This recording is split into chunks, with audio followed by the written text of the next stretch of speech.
At Arizona State University, we're bringing world-class education from our globally acclaimed faculty to you. Earn your degree from the nation's most innovative university. Online. That's a degree better. Learn more at asuonline.asu.edu. At Arizona State University, we've made online education better, smarter, and more personalized so you can go further in your aspiring field. I decided to pursue medicine once I realized that ASU did have the online program for biological sciences. You're still required to learn the same curriculum. You're still being tested on the same content that anyone would be tested on in person. The comprehensiveness of the program prepared me so well for medical school.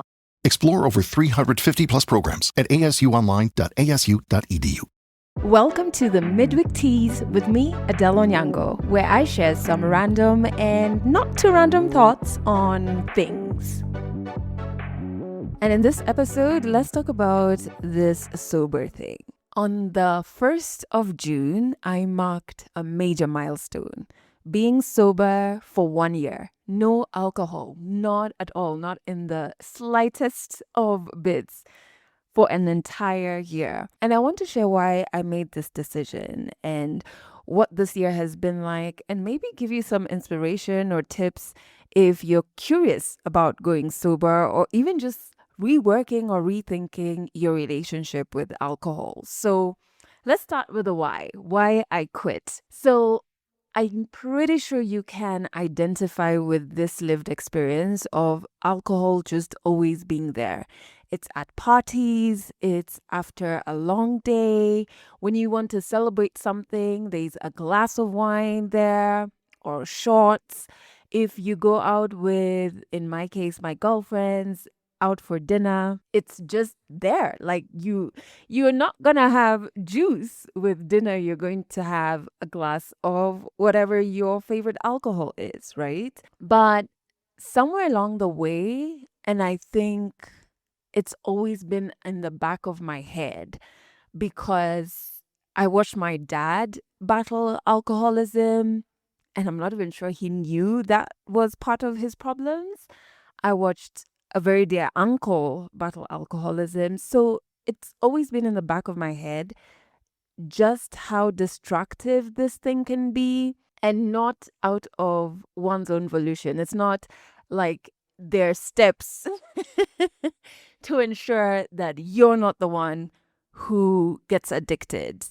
So I remember navigating my divorce, and when I moved out of Nairobi, where I live is basically the middle of nowhere. So even looking for like my favorite wine was a long thing. Like the one place I knew that stocked it is about a 40-minute drive from me, and I just was not that committed.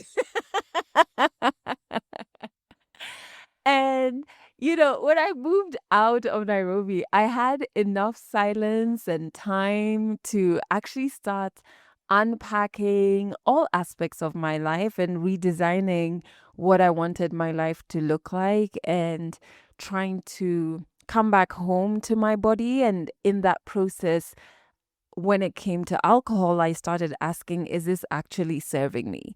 And the honest answer was no. Alcohol is a toxin or a poison. And when I really sat with that fact, I couldn't unsee it. And I just kept asking myself, if I say I love my body, if I say I'm on a journey of healing and wholeness, why am I pouring a poison into my body? you know? And so I made the decision to stop, not because of a rock bottom moment, not because someone forced me, but really because I wanted to start honoring my body more intentionally. And I think a bit of me was also curious, very curious to meet a sober version of me and see what her social life would look like, what her routines would look like, how would she navigate community in a world where alcohol is the center of so many things, like when you're hanging out with your loved ones. And honestly, it's been incredible. So let's get into what's changed for me in the past year. It's been transformative in very many ways. Even for me, who wasn't drinking copious amounts of alcohol, the first thing I know is just clarity. My mind feels sharper. I don't have lost hours Because, like the older you get, well, this was my experience in my 30s. I'm now 36. But I feel like when I hit my 30s, if I had even 2 glasses of wine, let's say on a night out or a dinner, my next morning would be so, ugh. You know what I mean? Like I would be slow. It would be foggy. And I remember the last time that happened, I woke up on a Saturday morning after a very polite night out where I only had 1 glass of wine and 1 shot, like literally. And the thing that woke me up on the Saturday was thirst. Like I felt like I had been walking through a desert. And then I was just off that entire Saturday morning. And it was a beautiful Saturday morning. So sunny, so wonderful. But I just didn't even have the energy to sit outside in my garden. I was just like in bed. And I was like, this is ridiculous because of a drink. I've lost hours. Never again. The other thing that I feel has been transformative has everything to do with emotions, where I feel like I'm feeling things in real time. I'm not escaping. I'm not numbing. And even when it comes to the good feelings, when I'm celebrating, I can really sit in the celebratory feelings. I don't need alcohol to like drizzle upon the celebration.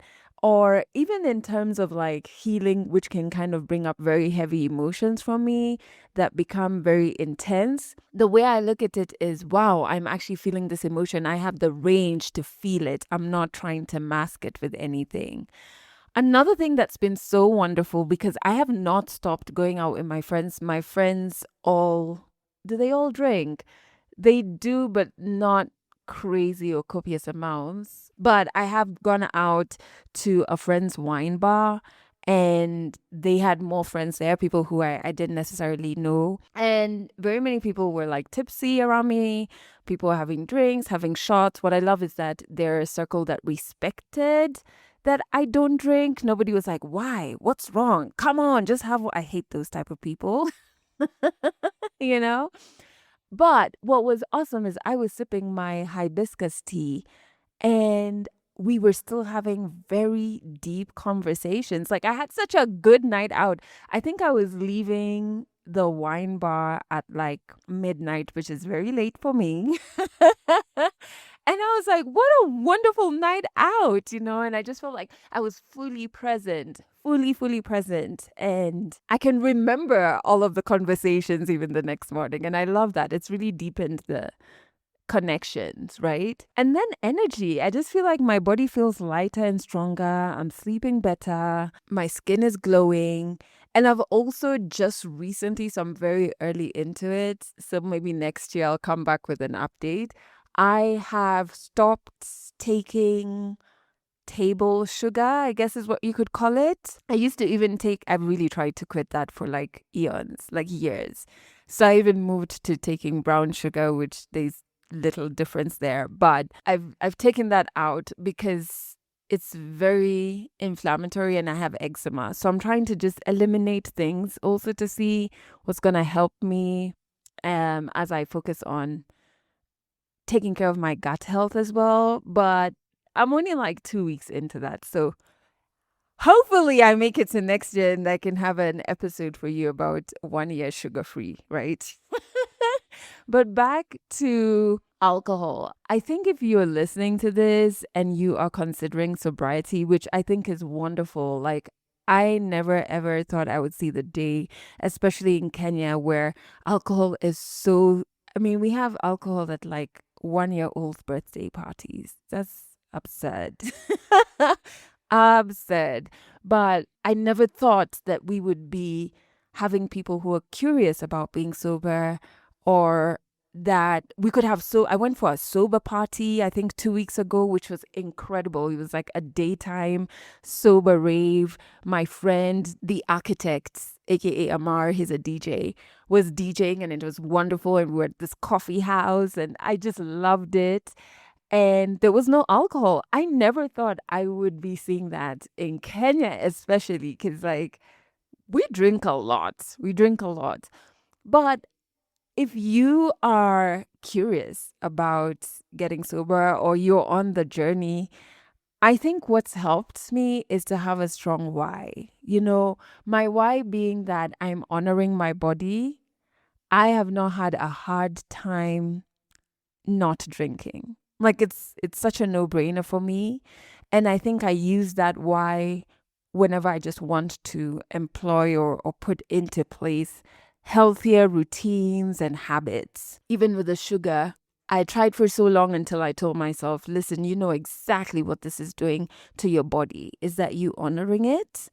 And I was like, no. And immediately stopped cold turkey. Like my sugar dish is still right next to my kettle where I make my tea, but I don't even feel like, oh, I want to put it. No, because my why is strong, and I think your why will anchor you when it gets tough. The other thing that I would say as a tip is redefine fun. Fun doesn't always have to have alcohol in the middle of it. I think that's what we've been socialized since we were young. Like we watched our parents celebrate every tiny thing with alcohol in the middle of it. Our birthday parties, the older folks were somewhere with alcohol. Fun is laughter. Fun is connection. Fun is dancing. Fun is learning something new. You don't need alcohol for that. If a space only feels fun with alcohol, maybe that's not the space for you anymore. And I also think it's important to be gentle with yourself. Whether you go cold turkey or you gradually reduce, this is your journey, and celebrate the wins along that journey, no matter how small. Even if it's 1 day sober, 1 week sober, it's something to be super proud of. And then the last thing is to find community. I'm so lucky that I have a friend who's been on the podcast before, Edgar. He has been sober for years. I want to say over 6 years. I don't know if I'm right, but over 6 years. I have another friend who's been sober for 3 years. I have another friend who just started her sober journey.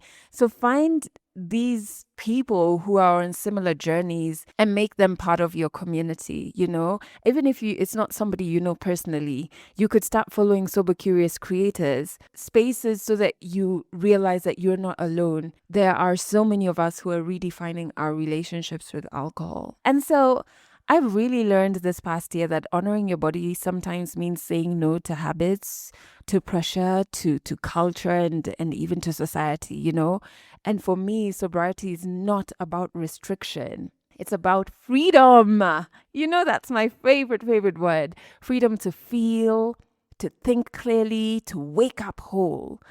If you are curious about this path, take the first step. Ask questions, listen to your body. You don't have to have all the answers. You just need to have the courage to begin. Thanks for listening to the Midweek Tease, a Legally Clueless Africa production. Episodes go out every Wednesday, and you can learn more about us by going to legallycluelessafrica.com.